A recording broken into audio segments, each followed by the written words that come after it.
in the very young, in the very old, in the very disabled. And we don't experiment with human beings. From 1937 to 1945, in Japan, about 600,000 people were killed in the name of science, testing the effects of chemical and biological warfare. The Nazis came to power as a political party in Germany, may have had some good ideas for politics, don't know. Certainly had some horrible ideas, right? And the ways that they treated human beings, the way that they experimented in the name of science for benefits later on in life with human beings. In fact, the effects of phosphine gas on human beings and the studies on how human beings freeze to death and what happens, most of that comes from their studies carried out in concentration camps.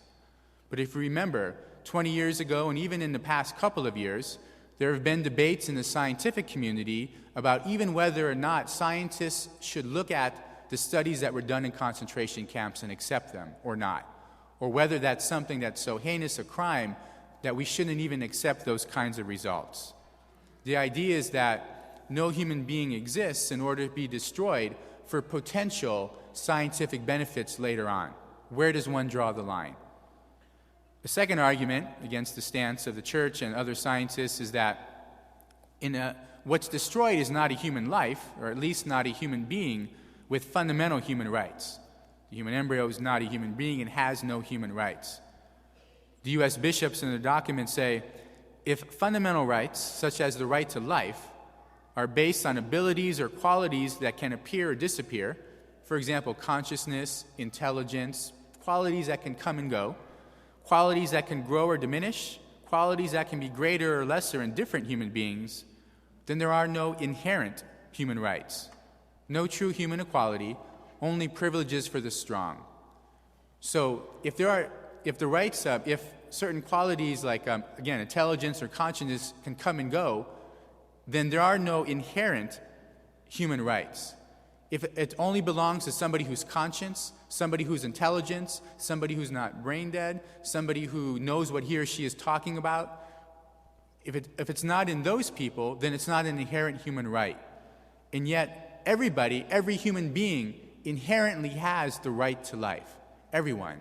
We don't draw the line saying, okay, your IQ's not high enough, you don't have this mental capacity, you're not conscious. We don't draw the line anywhere. Every human being has human rights and the right to life.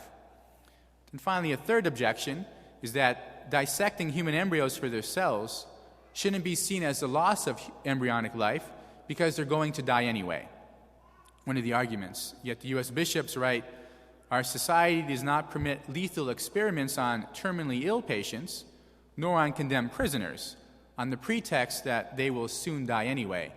All of us are going to die one day. Soon, not soon, whatever it looks like, it's not right to experiment on any of us, just in the name of, well, we're going to die soon anyway, so why not destroy?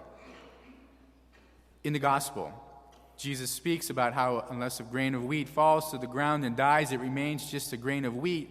When it dies, it produces much fruit.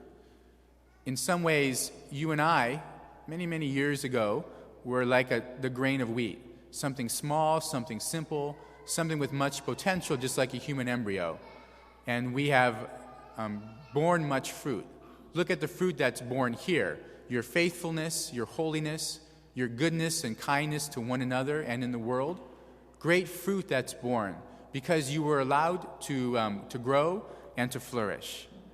And we need to respect and protect and always honor not just the fruit that's grown up now, how great you are, but also the seed itself that bears so much potential.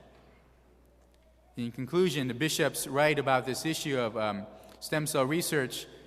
It does not force us to choose between science and ethics, much less between science and religion. It presents a choice as to how our society will pursue scientific and medical progress.